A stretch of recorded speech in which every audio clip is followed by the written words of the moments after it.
Hey everybody, this is Bill. I'm the Salty Old Marine. Today I want to talk about objective versus subjective VA disability claims. What is the difference and why should you care? Let's dig into that.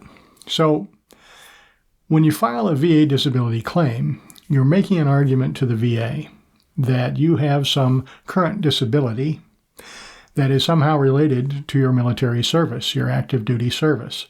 Either it happened while you were in the service or it was caused by something that you were already service connected for that happened in the service. There are other ways you can connect as well. For example, through the PACT Act, right? Through presumptive conditions, or if you're filing before you get out of the military or within a year of your discharge. But whatever the reason, you are claiming that you have some disability. Now, every disability is either objective, subjective, or a mix of both. And it's important to understand that when you're filing your claim because it's going to affect how you file your claim. Let me break that down a little further. A subjective claim is one that, for lack of a better phrase, can't be proven or disproven. So in other words, if you say you have it, you have it. That doesn't make it service connected. It just means you have it. What are some examples of that? Well, a primary example of that, very easy to understand, is tinnitus. Tinnitus is a constant ringing in the ears, right? Many of us have it. We got it while we were in the military. We know exactly what it is. That ringing in the ears, it just never really goes away, right? There is no test for tinnitus. In other words, it's going to be up to you and the words that you use to describe your tinnitus to be diagnosed with tinnitus. There's no test. That is a subjective claim. Very important because how you use your words matters to whether or not you win or lose your claim. Now, let's take a different type of claim. Let's say sleep apnea. Sleep apnea is when you stop breathing in the middle of the night. Usually you're a person who snores, and perhaps your significant other, mine did, my wife, noticed that, hey, I thought maybe you had died because you just stopped breathing. And several seconds went by and I was getting ready to spend your life insurance money. And then you started breathing again. And I went, oh, darn. That's sleep apnea. But guess what? You cannot diagnose your sleep apnea. You're not a doctor. It's not a subjective claim. You may know you have sleep apnea. Others may have told you you have sleep apnea. But until you get a test that shows you have sleep apnea, you don't have a diagnosis. So that is an objective claim. You have to go and get a sleep study done. The sleep study will say whether or not you have sleep apnea. I hope that makes some sense, right? Subjective, objective. If it's objective, you've got to go get the test. You've got to be shown to have it. Here's some subjective ones. Again, this comes down to your statements. So these are some examples of subjective claims. Tinnitus, which we've already mentioned. Migraines. There's no test for migraines.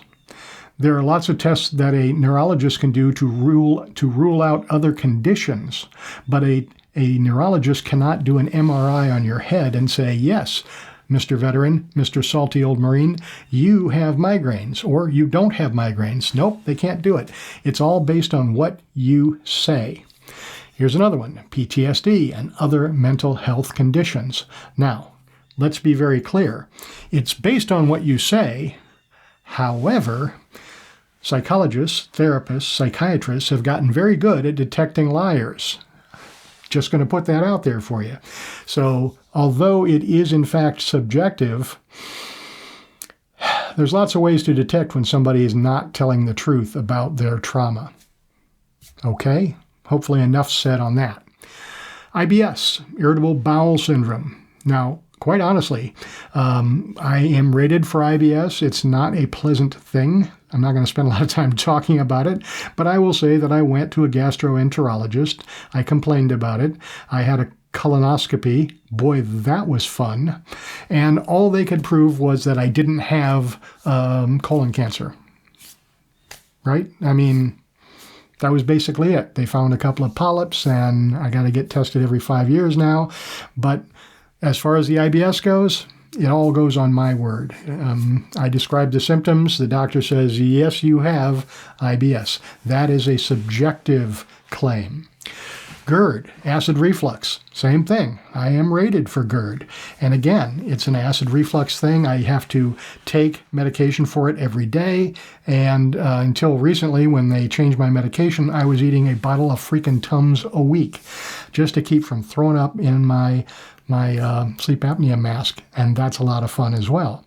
But again, it is a subjective claim. There's no test that says you do or you do not have acid reflux. You go to the gastroenterologist, you explain your symptoms. They may do some tests to rule out other issues, but if you say you have acid reflux and you describe the symptoms accurately, you get a diagnosis of acid reflux, or GERD as it's called. Fibromyalgia, right? The mystery pains. That's a subjective type of claim.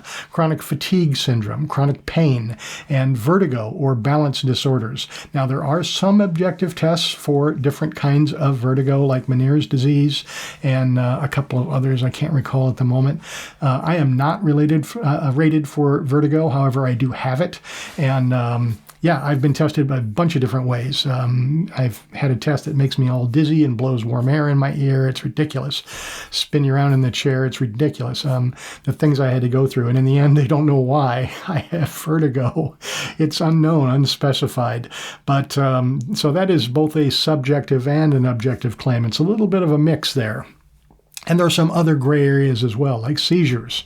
Sometimes an EEG will show that, or you may get a diagnosis of seizures through an EEG, and it's up to you to describe the frequency and severity. So kind of a mix of objective and subjective. Asthma. They have tests for asthma, and then you have to report the attacks, frequency and severity. So again, a mixed bag there. Skin conditions. Now, skin conditions are purely objective. You have it or you don't, right? So yeah, I have a little bit of psoriasis. It's not terrible. I didn't put it in as a disability claim because it's basically not related to my time in the service. But yeah, it's no fun. It's nasty little scaly things. Fortunately, I don't have it too badly. But again, it's objective. The doctor can look at it behind your ear or on your knuckles or wherever it crops up, on your elbows, and they can say, yes, indeed, that is psoriasis, a skin condition. So that's objective. On the other hand, the flare-up frequency, the pain, the things like that, that is subjective. So again, that is based on what you say. So here's some things I want to mention about how to strengthen subjective claims. First of all, keep reporting your symptoms to your medical providers. Don't tough it out. Don't be silent. Don't be the quiet guy. Oh, it's okay, doctor. I get through it. And listen, I did that for a long time. I really did. It's not helping you. It's certainly not helping you get better, and you could be missing out on some great medication. I went through migraines for decades because I honestly didn't think there was anything out there for migraines. I finally went to see a neurologist, and they prescribed an Ajovy shot that I take once a month. It goes in the thigh. It's not fun, but it made the migraines go almost away. Now I'm only down to like 2 a month. It's fantastic.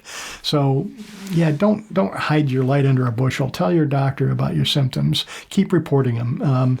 That's also going to help you with your claims because that's documentation that you can support with your claims. It shows chronicity. It shows that you're currently pursuing treatment. That's important to the VA. Track your symptoms. Use tools like Guava Health or whatever tool you like, or just write it down on a piece of paper, right? Tracking symptoms is very important. You submit those logs along with your claim, And the VA takes that seriously. They actually like to see that. So consider that. And finally, consistency across your medical records, right? So if you're telling one provider about your PTSD, make sure you're describing it the same way to other providers, because ultimately, when all those records are submitted, they have to tell the same story. I'm not suggesting anybody lie, exaggerate, cheat, anything like that. What I'm saying is, make sure you're telling the same story. It's really important to the VA. They don't like to see people saying different things to different people.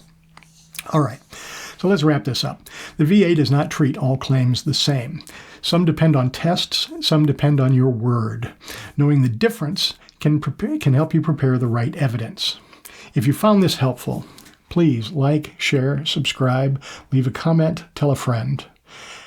I'm Bill. I'm the Salty Old Marine. As always, have a great day.